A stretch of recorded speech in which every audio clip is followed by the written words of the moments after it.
இல்லை, இந்த தேர்தலை பொறுத்த வரைக்கும் மக்கள் பாஜக நரேந்திர மோடி ஆட்சி அமைக்கக்கூடாதுன்னு தான் ஓட்டு போட்டிருக்காங்க.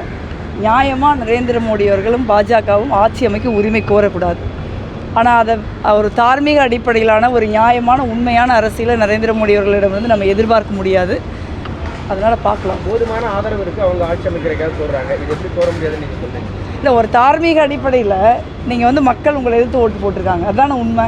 நீங்கள் 400 சீட்டு ஜெயிப்போம் அப்படின்னா 240 சீட்டுக்கே ஆளை காணாத ஒரு சூழல் இருக்குது.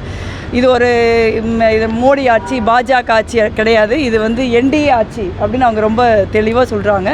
ஸோ அந்த மாதிரி ஒரு டோனில் தான் ஆரம்பிக்குது. அமைச்சரவை வேணுங்கிற பார்கெயின்லாம் அதிகமாக இருக்குதுங்கிற மாதிரியான செய்திகள்லாம் வருது. அதனால் பார்க்கலாம்.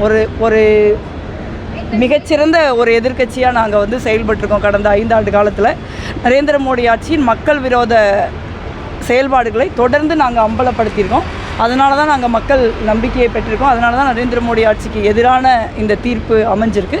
அதே போல் இந்த முறையும் வந்து மிக சிறப்பான ஒரு எதிர்க்கட்சியாக நாங்கள் செயல்படுவோம்.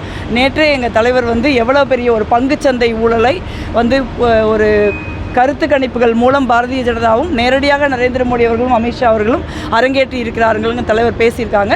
இதனோட தொடர்ச்சியாக வந்து நாங்கள் நாடாளுமன்றத்தில் வந்து மக்களுடைய பிரச்சனைகளை முன்னெடுப்போம். கூட்டணி ரொம்ப ஸ்ட்ராங்காக இருக்குது. நெக்ஸ்ட் டைம் எதிர்க்கட்சியில் கூட காங்கிரஸ் உட்காராதுன்னு 400 சீட்டு வரும்னு சொன்னவங்க தானே, பார்ப்போம்.